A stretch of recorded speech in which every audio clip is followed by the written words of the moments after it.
ilgeri өткен заманда 3 туған болған екен.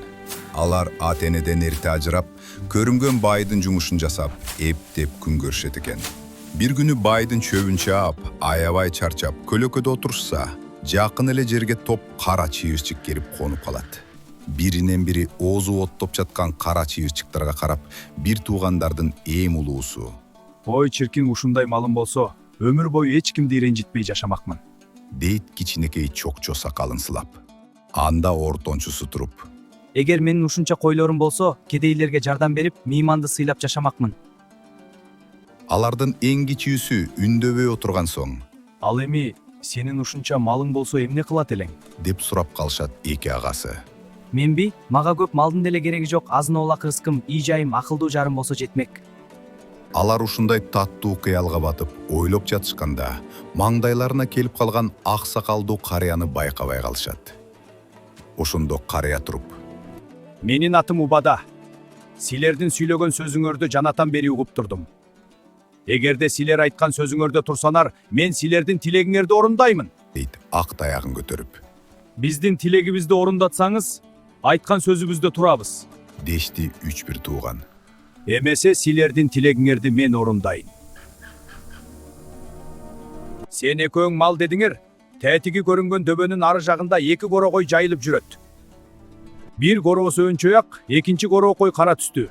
Барып бириң карасын, бириң агын алгыла. Деп күнгө чагылышкан таягын силкип алды. Экөө чуркаган бойдон карыянын көрсөткөн жерине келишет.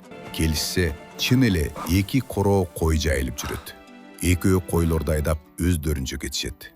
Карыя таягын дагы силкип туруп, эң кичүүсүнө карап: Эми сен тетиги түтүн чыккан жерге бар. Үй десең тилеген үйүң.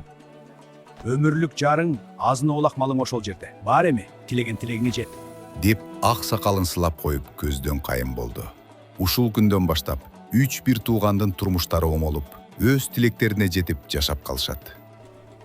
Күндөр жылып, айлар ошуп, жылдар өтөт. Bir günü баягы карыя Убада жанына пейил менен бакытты ээрчитип: Жүргүлө, баягы жигиттерди барып сынап көрөлүк, айткан сөздөрүн орундар бекен? деп жолго чыгышат. Алай дүлөй бороон болуп жатканда, алды менен улуусунун үйүнө келишет. Бул ким болду экен? Биз кудайы конок болобуз, бороон өпкөдөн өтүп баратат, отуңа жылынып, муздаган сөөгүбүздү жылытып чыгалык, үйгө кирүүгө уруксат эт, дейт келген карыялар үндөрү дирилдеп.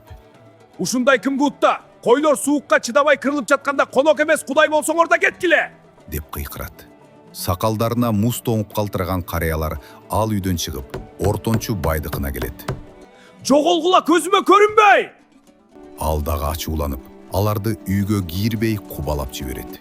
Булардын түрүн көрүп, кичүүсүнүн үйүнө жөнөштү. Аларды көрүп, жан алы калбай үргөн иттин үнүнөн атып чыккан үй ээси конокторду колтуктап үйгө киргизип, аттарын отко коет. Коноктордун суу болгон кийимдерин чечип, башка жылуу кийим кийгизип, суу кийимдерин кургатып, тамак ашын берип, аябай жакшылап сыйлайт. Эртеси коноктор жолго жөнөрдү, Убада туруп: Балам, урмат сыйыңа чоң рахмат. Өлүмдөн уят катуу дегендей болоттон бек жигит экенсиң. Аз дөлөткө мас болуп, эл менен иши жок, тигил агаларыңа окшобойсуң. Ар дайым ушундай айткан сөзүңдө тур, өркөнүң өссүн, дейт таягын силкип. Баягы жигиттин кашына бакыт да, пейил да кайра оролуп, түбөлүккө бактылуу болуп жашап калган экен.